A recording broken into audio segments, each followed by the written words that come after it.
Hello student, आपका स्वागत है आपके चैनल NCERT फैंस में।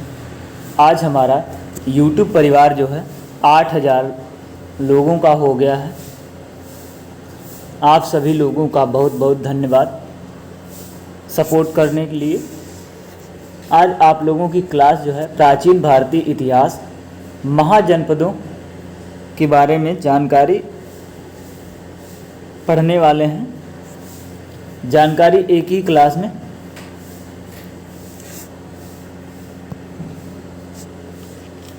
प्राचीन भारतीय इतिहास, तो हिस्ट्री का हमारा जो है 5वां पार्ट है। 6ठी शताब्दी ईसा पूर्व। इसी समय महाजनपदों का उदय हुआ, तो महाजनपदों के बारे में जानकारी प्राप्त करेंगे।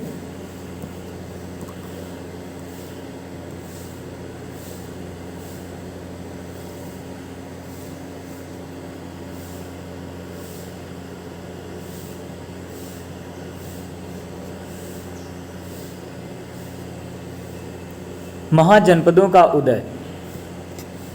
आर्य जातियों के परस्पर विलीनीकरण से महाजनपदों का विस्तार हुआ और महाजनपद बने। आर्य जाति जो थी तो वह जो है विलीनीकरण मतलब खत्म होने लगी, तो महाजनपदों ने अब ईसा पूर्व 6ठी सदी में राज्य विस्तार किया। उसके बाद जो आर्य संस्कृत थी तो उसके विलीनीकरण के बाद जो है महाजनपदों का उदय हुआ। इसके साथ साथ ही कला कौशल की अभूतपूर्व अभिवृद्धि, धन धान्य की समृद्धि, व्यापार वाणिज्य का चमत्कार पूर्ण उत्कर्ष सामने आया। यही कारण है भारत के राजनीतिक इतिहास का प्रारंभ 6ठी शताब्दी ईसा पूर्व से ही माना जाता है। तो भारत में राजनीतिक इतिहास का प्रारंभ जो है 6ठी शताब्दी ईसा पूर्व माना जाता है। 6ठी शताब्दी के आसपास पूर्वी उत्तर प्रदेश और पश्चिमी बिहार में लोहे के व्यापक प्रयोग के कारण अतिरिक्त उपज होने लगी तथा आर्थिक परिवर्तन हुए, जिसके कारण व्यापार एवं वाणिज्य को बल मिला।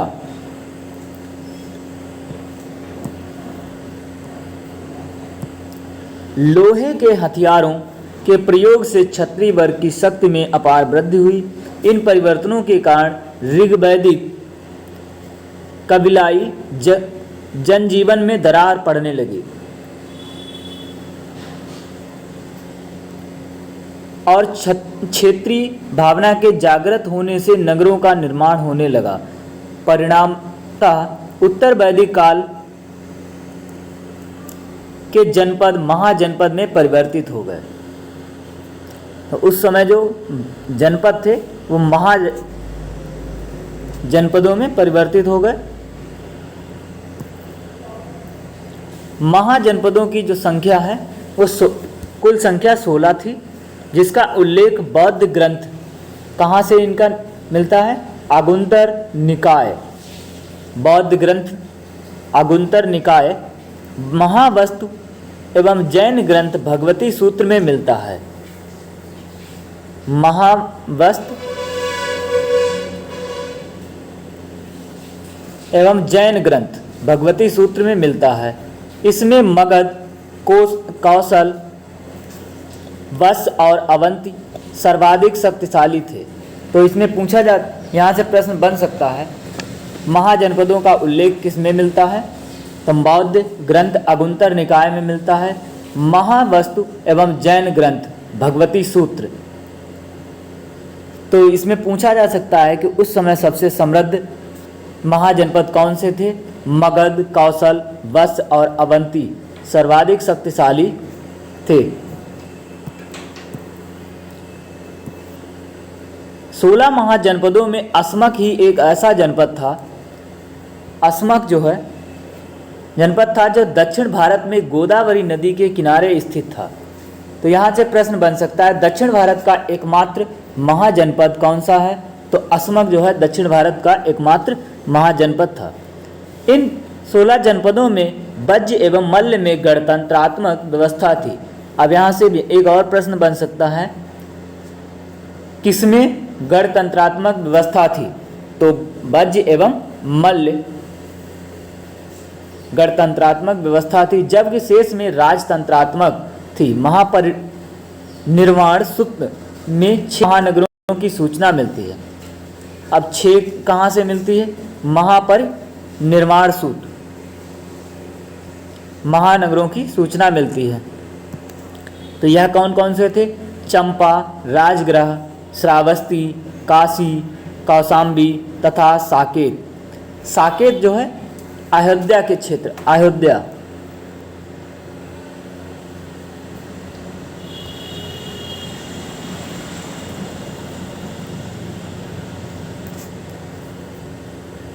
अयोध्या क्षेत्र को कहते हैं।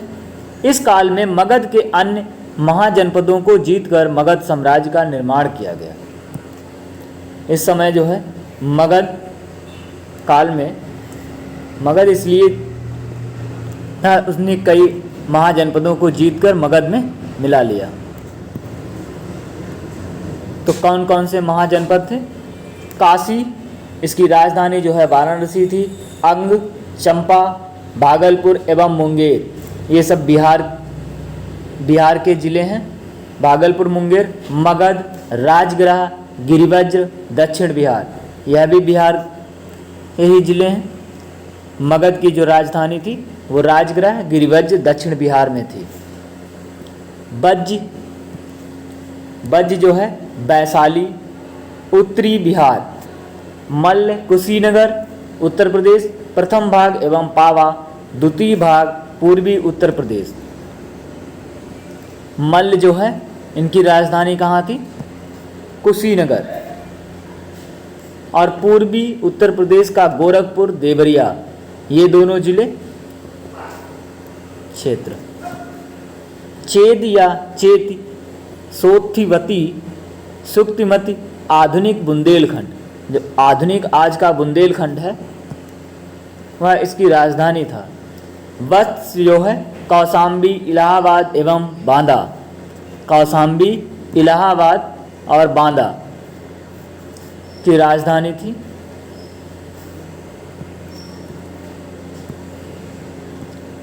पांचाल, उत्तरी पांचाल अहिछत्र, रामनगर, बरेली एवं दक्षिणी पांचाल काम्पिल्य, फर्रुखाबाद। ये फर्रुखाबाद, अहिछत्र, रामनगर, बरेली एवं दक्षिणी पांचाल। तो पांचाल जो है 2 भागों में था, उत्तरी और दक्षिणी। वत्स, विराटनगर, अलवर, भरतपुर, राजस्थान। वत्स जो है विराटनगर, अलवर, भरत, राजस्थान, ये सब तीनों जो जिले हैं वो राजस्थान के थे। तो वहाँ की राजधानी जो है विराटनगर थी। सूरसेन की राजधानी जो है मथुरा थी। तो आधुनिक नाम जो है ब्रजमंडल। सूरसेन की राजधानी मथुरा, आधुनिक नाम ब्रजमंडल। असमक, पोतना या पोटली, दक्षिण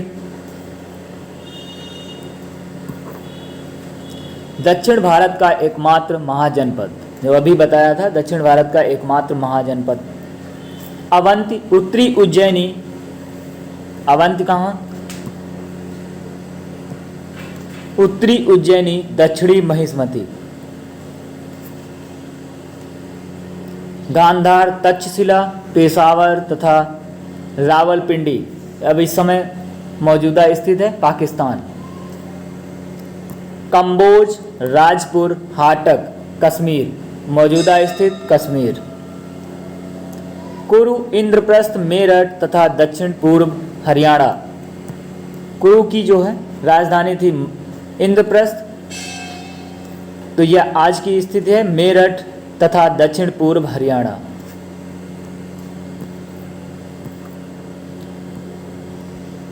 वैशाली का लिच्छवी गणराज्य विश्व का प्रथम गणतंत्र माना जाता है। तो यहाँ से प्रश्न बन सकता है कौन से महाजनपद को विश्व का एकमात्र गणतंत्र माना जाता है? तो वैशाली को जो है विश्व का एकमात्र महाजनपद माना जाता है, जो बज्ज संघ की राजधानी थी।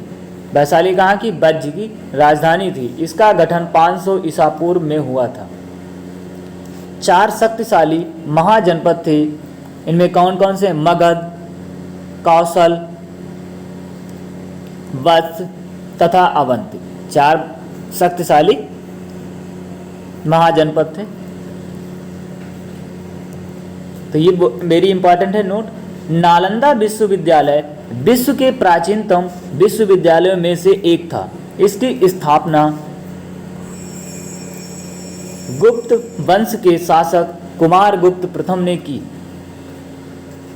विश्व का प्राचीन वैभवशाली महानगर पाटलिपुत्र, विश्व का सबसे वैभवशाली महानगर जो है पाटलिपुत्र था। 221 ईसा पूर्व। अगुंतर निकाय में जिन 16 महाजनपदों का उल्लेख हुआ है उनका संक्षिप्त विवरण निम्न प्रकार है।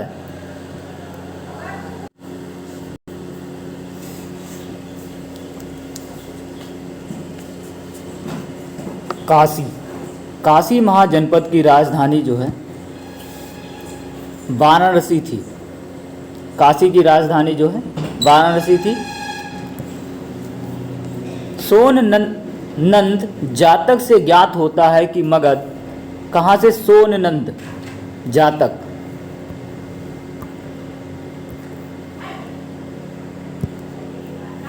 तथा अंग के ऊपर काशी का अधिकार था। काशी का सबसे शक्तिशाली राजा ब्रह्मदत्त था। यहाँ से प्रश्न बन सकता है कि काशी का सबसे शक्तिशाली राजा कौन था? ब्रह्मदत्त। तथा जिसने कौशल के ऊपर विजय प्राप्त की। कौशल के ऊपर विजय प्राप्त की।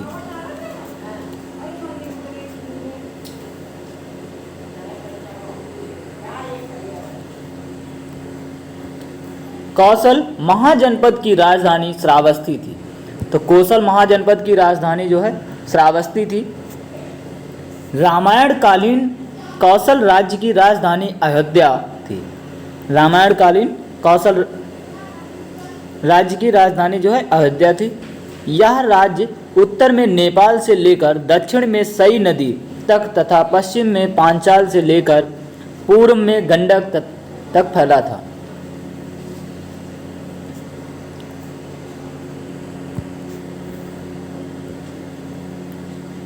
अंग राज्य की राजधानी चंपा थी। अंग की राजधानी जो है चंपा थी। बुद्ध के समय तथा चंपा की गणना भारत के 6 महानगरों में की जाती थी। महापरिनिर्वाण सूत्र में चंपा के अतिरिक्त अन्य 5 महानगरों के नाम राजगृह, श्रावस्ती, साकेत, कौशाम्बी तथा बनारस दिए गए हैं।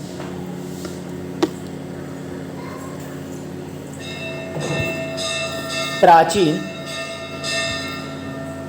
काल में चंपा नगरी वैभव तथा व्यापार वाणिज्य के लिए प्रसिद्ध थी। तो चंपा जो है वैभव, व्यापार, वाणिज्य के लिए प्रसिद्ध थी। मगध की प्राचीन राजधानी राजगृह या गिरिवज्र थी। कालांतर में मगध की राजधानी पाटलिपुत्र, बाद में इसकी राजधानी जो है पाटलिपुत्र स्थानांतरित हुई। यह उत्तर भारत का सर्वाधिक शक्तिशाली महाजनपद था। बज्ज, यह 8 राज्यों का एक संघ था जिसमें बज्ज के अतिरिक्त वैशाली के लिच्छवी, मिथिला के विदेह तथा कुंडल ग्राम के ज्ञात्रक विशेष रूप से प्रसिद्ध थे। बुद्ध के समय में यह शक्तिशाली संघ था। मल्ल,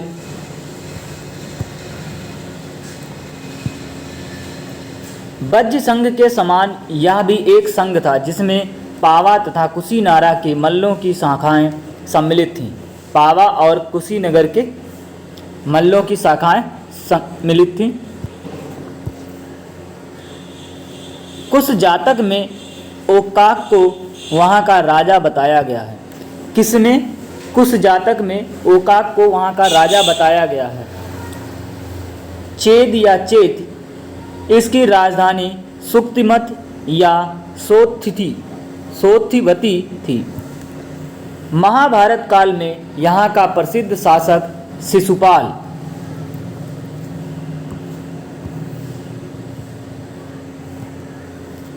शिशुपाल था, जिसका वध जो है किसने कर दिया? श्री कृष्ण ने के द्वारा किया गया। चेत जातक में यहाँ के एक राजा का नाम उपचर मिलता है। चेत जातक में जो है यहाँ के एक राजा का नाम उपचर मिलता है। वत्स इसकी राजधानी कौशाम्बी। वत्स की क्या थी? कौशाम्बी थी। बुद्ध काल में यहाँ पौरव वंश का शासक था, जिसका शासक उदयन था। पुराणों के अनुसार उदयन के पिता परंतप ने अंग की राजधानी चंपा को जीता।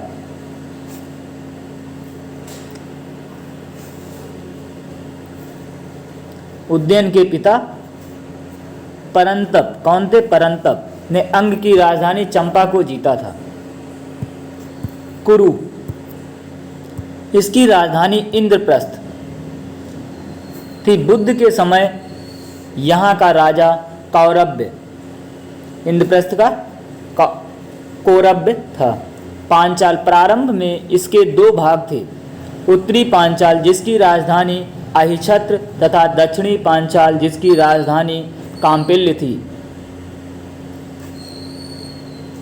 आज का फर्रुखाबाद। काम्पिल्य। मत्स्य या मत्स्य यहाँ की राजधानी विराटनगर थी, जिसकी स्थापना विराट नामक राजा ने की थी। बुद्ध काल में इस राज्य का कोई राजनीतिक महत्व नहीं था। शूरसेन इसकी राजधानी मथुरा थी। मथुरा। प्राचीन यूनानी लेखक इस राज्य को सूरसेनोई तथा इसकी राजधानी को मेथोरा कहते थे।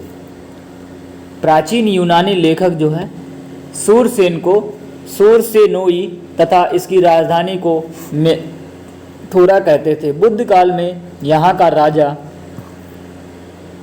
अवंतिपुत्र था, जो बुद्ध के प्रमुख शिष्यों में से एक था। कौन था? अवंतिपुत्र। अस्मक यह दक्षिण भारत का एकमात्र महाजनपद था, जिसकी राजधानी पोतन या पोटली थी। पुराणों में पता चलता है कि अस्मक के राजतंत्र की स्थापना इक्ष्वाकु वंशी शासकों ने की। अस्मक के राजतंत्र की स्थापना जो है इक्ष्वाकुवंशी शासकों ने की। अवंती। उत्तरी अवंत की राजधानी उज्जैनी, दक्षिणी अवंत की राजधानी जो है महिष्मती थी। राजनैतिक तथा आर्थिक दोनों ही दृष्टियों से उज्जैनी प्राचीन भारत का एक अत्यंत महत्वपूर्ण नगर था।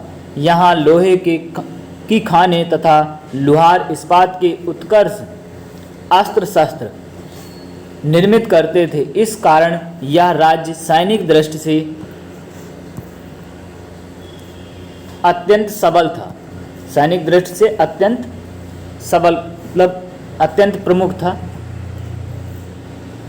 गांधार इसकी राजधानी तक्षशिला थी। तक्षशिला प्रमुख व्यापारिक नगर होने के साथ साथ शिक्षा का भी प्रमुख केंद्र था। तक्षशिला व्यापारिक नगर होने के साथ साथ जो है राजधानी गांधार की तक्षशिला थी। यह शिक्षा का प्रमुख केंद्र था। कंबोज इसकी राजधानी राजपुर अथवा हाटक थी। यह गांधार का पड़ोसी राज्य था। प्राचीन समय में कंबोज जनपद अपने श्रेष्ठ घोड़ों के लिए विख्यात था।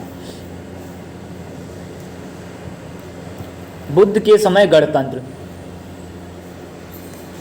बुद्ध काल में 16 जनपदों के अलावा गंगा घाटी में कई गणतंत्रों के अस्तित्व के प्रमाण मिलते हैं। बुद्ध के समय 16 जनपदों के अलावा गंगा घाटी में कई गणतंत्रों के अस्तित्व के प्रमाण मिलते हैं। बुद्ध के समय में 10 गणतंत्र थे जो इस प्रकार हैं। कपिलवस्तु के शाक्य,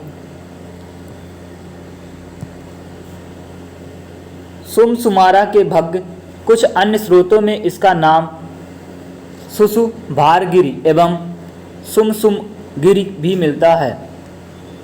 अलकप्प के बुली, केसपुत के कलाम, बुद्ध के गुरु अलार कलाम इसी के संबंध थे। रामग्रह के कोल, कुशीनारा के मल्ल, पावा के मल्ल, ये सब स्वतंत्र है। पिपलीवन के मौर्य, वैशाली के लिच्छवी सर्वाधिक शक्तिशाली गणराज्य थे। मिथिला के विदेह, कपिलवस्तु के शाक्य, इसकी राजधानी कपिलवस्तु थी। इसे शाक्य वंशी सुकीर्ति से प्रतिस्थापित करवाया था। कपिलवस्तु के अतिरिक्त इस गणराज्य में अन्य अनेक नगर थे। चातुमा, सामगाम, खोमदुस्त, शिलावती, नगरक आदि के लोग अपनी जाति के बाहर अपनी कन्याओं का विवाह देवदाह नहीं करते थे। गौतम बुद्ध का जन्म इसी गणराज्य में हुआ था। इस राम का विनाश कौशल नरेश बिडम द्वारा किया गया।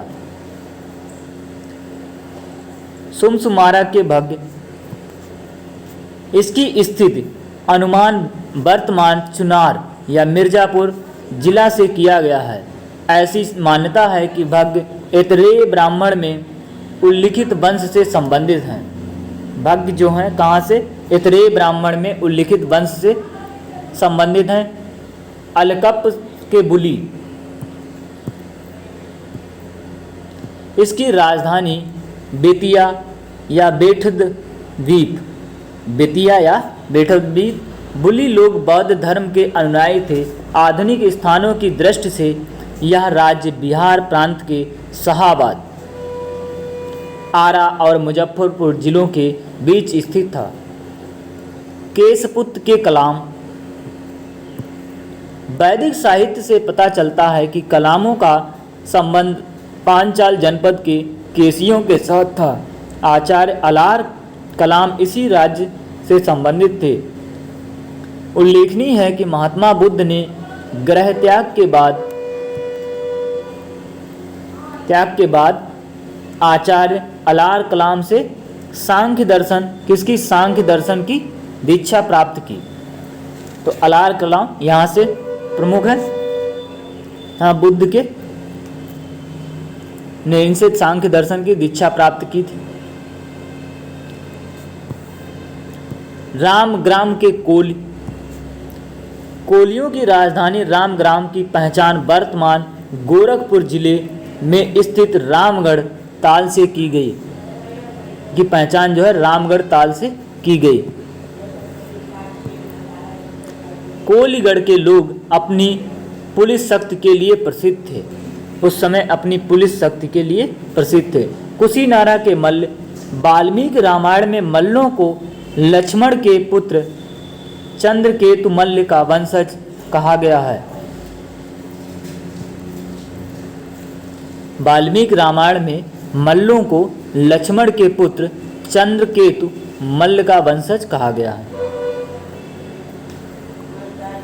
पावा के मल्ल, पावा आधुनिक कुशीनगर जिले में स्थित पड़रौना नामक स्थान था।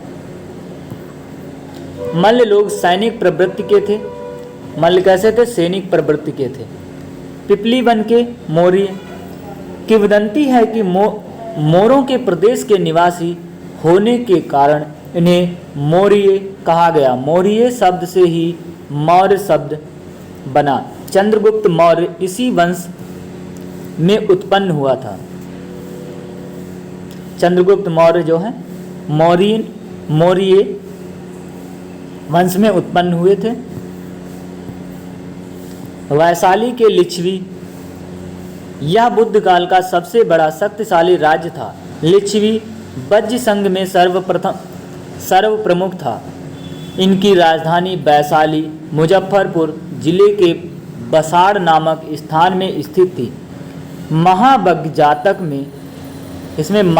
जातक में वैशाली को एक धनी समृद्धशाली तथा घनी आबादी वाला नगर बताया गया है। लिच्छवियों ने महात्मा बुद्ध के निवास के लिए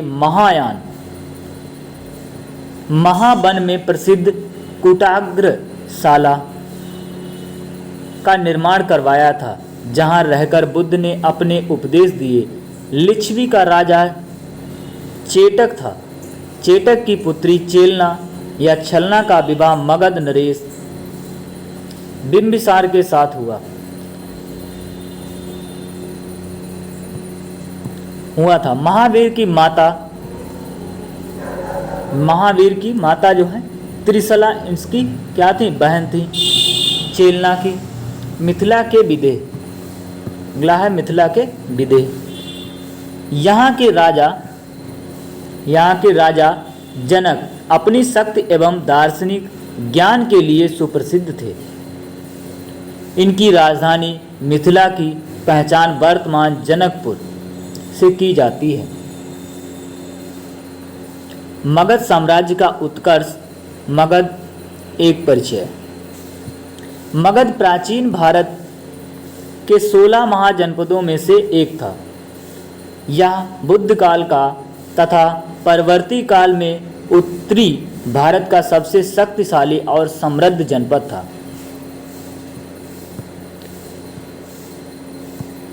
इसकी स्थिति जो है कहाँ है? मूलतः दक्षिण बिहार के क्षेत्र में थी। इसके अंतर्गत आधुनिक पटना एवं गया जिला शामिल थे। इसकी राजधानी कहाँ थी? गिरिवज्र थी। बाद में राजगृह बनी, जो 5 पहाड़ियों से घिरी थी। तो राजगृह जब बनी तो ये 5 पहाड़ियों से घिरी हुई थी। भगवान बुद्ध के पूर्व भद्रथ तथा जरासंध यहाँ के प्रतिष्ठित राजा थे। भगवान बुद्ध के पूर्व पहले जरासंध और बृहद्रथ यहाँ के प्रसिद्ध राजा थे।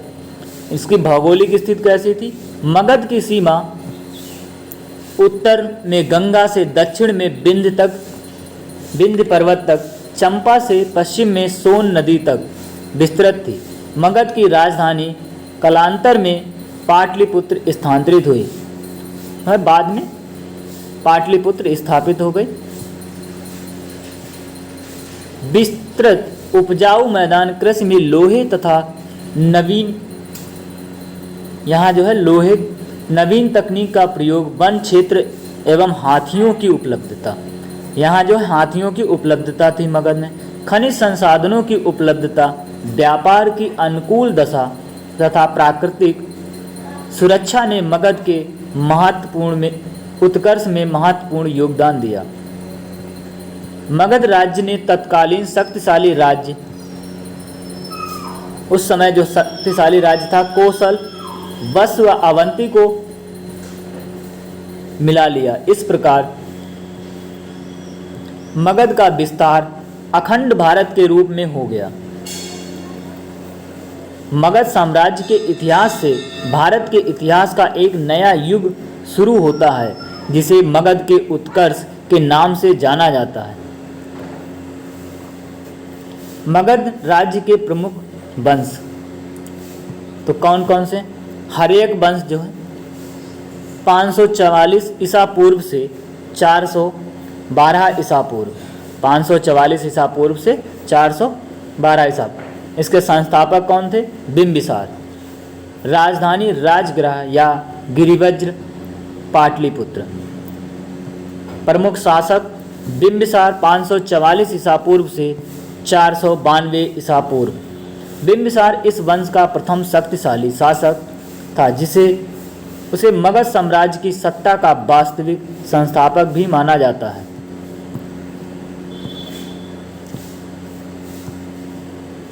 15 वर्ष की आयु में मगध साम्राज्य की बागडोर संभालने वाले बिंबिसार ने लगभग 52 वर्षों तक शासन किया। इसके शासनकाल में मगध ने विशिष्ट स्थान प्राप्त किया। इसका अन्य नाम श्रेणिक था। जैन साहित्य में जो है इसका अन्य नाम जो है श्रेणिक था।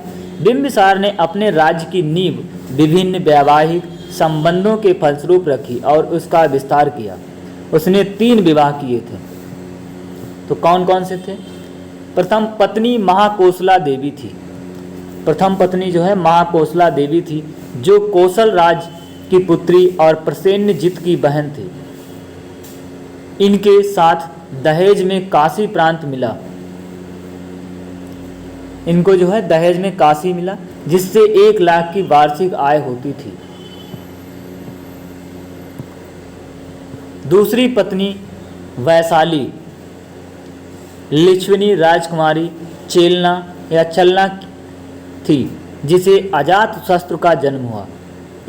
किससे? अजातशत्रु का, चेलना या छलना। तीसरी पत्नी क्षेमा पंजाब के मद्र कुल की राजकुमारी थी। बिंबिसार को वैवाहिक संबंधों से बड़ी राजनीतिक प्रतिष्ठा मिली और मगध को पश्चिम एवं उत्तर की ओर विस्तारित करने का मार्ग प्रशस्त हुआ। बिंबिसार ने अंग राज्य को जीतकर उसे मगध में मिला लिया तथा अपने पुत्र अजात को वहां का शासक नियुक्त किया। अंग राज्य को बिंबिसार ने जीत लिया। बिंबिसार ने अवंत के शासक चंड प्रद्योत से मित्रता कर ली तथा उस अपने राज्य वैद्य जीवक को इसके इलाज के लिए भेजा। तो यहाँ से प्रश्न बनता है, बिंबिसार ने जीवक को कहाँ भेजा? अवंत। शासक चंड प्रद्योत के यहाँ जो है उनके इलाज के लिए भेजा था जीवक को। बिंबिसार की हत्या जो है किसने कर दी? उसके पुत्र अजातशत्रु ने बिंबिसार की हत्या कर दी। 492 ईसा पूर्व में मगध की राजगद्दी पर बैठा। अजातशत्रु जो है 492 ईसा पूर्व में मगध की गद्दी पर बैठा।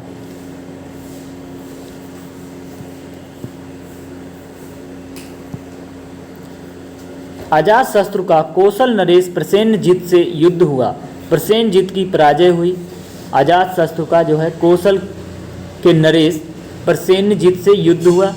प्रसेनजित की पराजय हुई, परंतु बाद में दोनों में समझौता हो गया। प्रसेनजित ने अपनी पुत्री वाजिरा का विवाह अजातशत्रु से किया। अजातशत्रु का उपनाम जो है कुड़िक था तथा अजातशत्रु जैन मतानुयायी था। अजातशत्रु जो है जैन मतानुयायी था। अजातशत्रु का लिच्छवियों से युद्ध हुआ था। अपने कूटनीतिक मित्र कूटनीतिक मित्र कौन था? बस्सकार की सहायता से उसने लिच्छवियों पर विजय प्राप्त की। इस युद्ध में अजातशत्रु ने रथमूसल तथा महाशिलाकंटक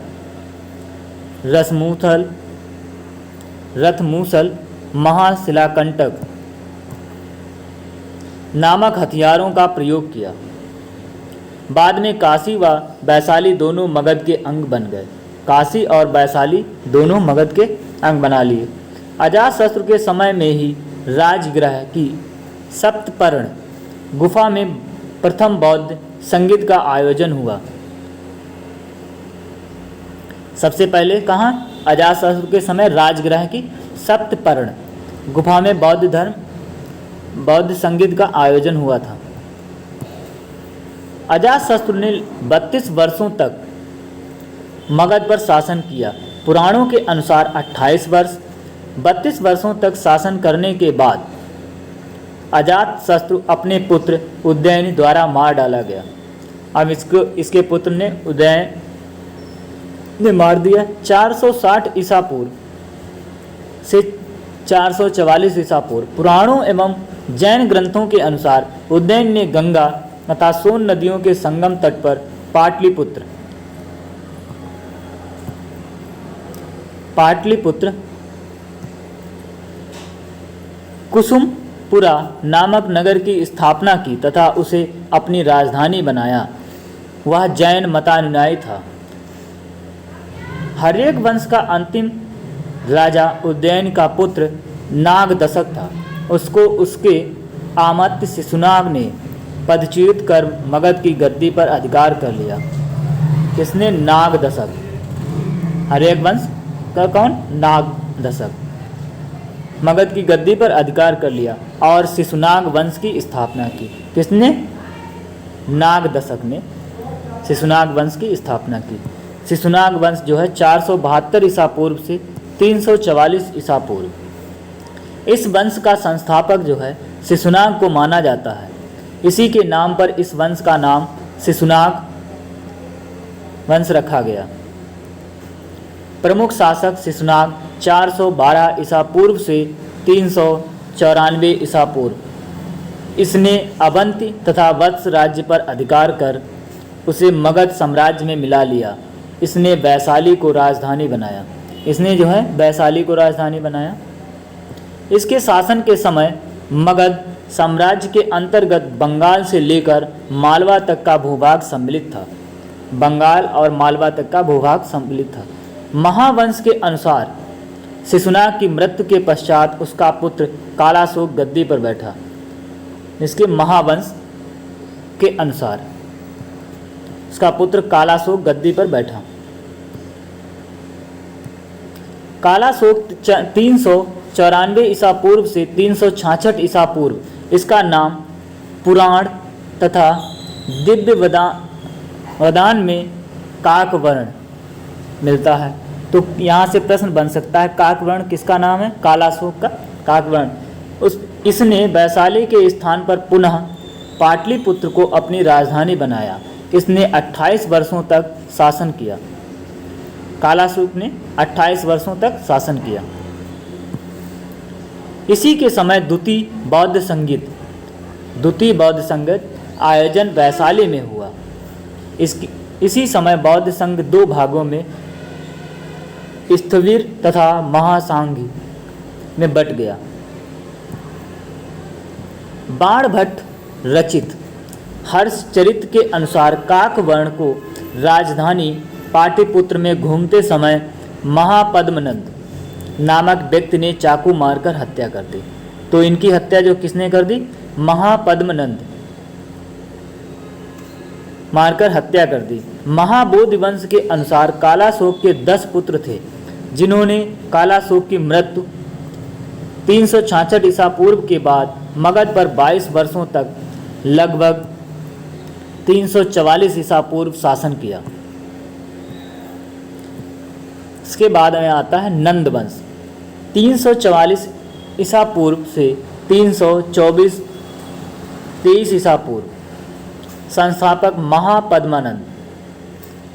तो इसके संस्थापक जो है महापद्मानंद पुराणों के अनुसार इस वंश का संस्थापक महापद्मानंद एक शूद्र था। इसमें महापद्मानंद को सर्व क्षत्रांतक क्षत्रियों का नाश करने वाला तथा भार्गव दूसरे परशुराम का अवतार कहा गया। इसने एक विशाल साम्राज्य की स्थापना की तथा एक राट एवं एक छत्र की उपाधि धारण की। एक राट एवं एक छत्र की उपाधि धारण की। महापद्मानंद के 8 पुत्र थे। धनानंद भी इसका पुत्र था, जो नंद वंश का अंतिम शासक था। धनानंद यह सिकंदर का समकालीन था। इसके समय में 326 ईसा पूर्व में सिकंदर ने पश्चिमोत्तर भारत पर आक्रमण किया था। ग्रीक यूनानी लेखकों ने इसे अग्रमीज कहा है। धनानंद ने जनता पर बहुत से कर आरोपित किए थे, जिससे जनता असंतुष्ट थी। धनानंद के दरबार में चाणक्य तक्षशिला का आचार्य आया था। वह धनानंद के द्वारा अपमानित किया गया। 322 ईसा पूर्व में चंद्रगुप्त मौर्य ने अपने गुरु चाणक्य की सहायता से धनानंद की हत्या कर मौर्य वंश की नींव रखी। इसे मौर्यों के शासन में मगध साम्राज्य चरमोत्कर्ष पर पहुंच गया। सबसे ज़्यादा मौर्यों के शासन में जो है मगध सबसे चरमोत्कर्ष पर था। मगध के उत्कर्ष के लिए उत्तरदायी कारक कौन से थे? सुविधाजनक भौगोलिक स्थिति, जिससे निम्न गंगा के मैदानों पर नियंत्रण संभव हो सका। तांबे और लोहे की खानों से निकटता, जो बेहतर उपकरण और हथियार के लिए आवश्यक थे। जलोढ़ मिट्टी का जमाव, जो कृषि के लिए मजबूत आधार प्रदान करता था। मगध की दोनों राजधानियां राजगृह और पाटलिपुत्र सामरिक दृष्टि से महत्वपूर्ण थीं। राजगृह पहाड़ियों से घिरी थी, शत्रुओं से पूरी तरह सुरक्षित थी। पाटलिपुत्र गंगा, सोन और गंडक नदी के संगम पर स्थित थी, अतः यह जल दुर्ग से सुरक्षित थी।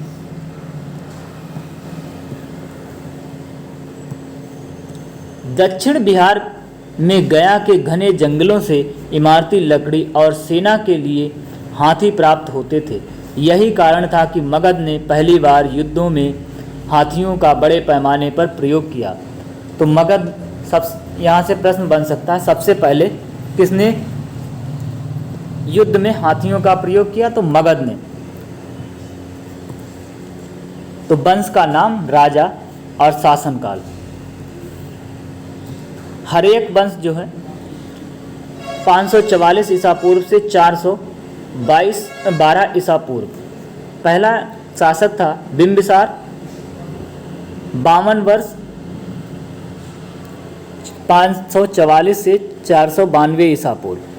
दूसरा शासक था अजातशत्रु, 32 वर्ष 492 से 460।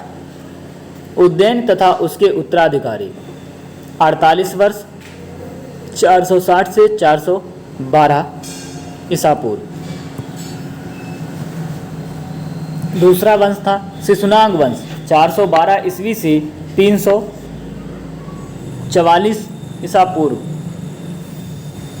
नंबर 1 शिशुनाग, 18 वर्ष 412 ईसा पूर्व से 394 ईसा पूर्व।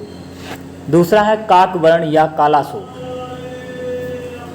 28 वर्ष 394 से 366 ईसा पूर्व। काकवर्ण के 10 पुत्र, 22 वर्ष 366 से 344 ईसा पूर्व। अगला है नंद वंश, 344 ईसा पूर्व से 323 ईसा पूर्व। महापद्मानंद तथा उसके 8 पुत्र, 21 वर्ष 344 से 323 ईसा पूर्व तक।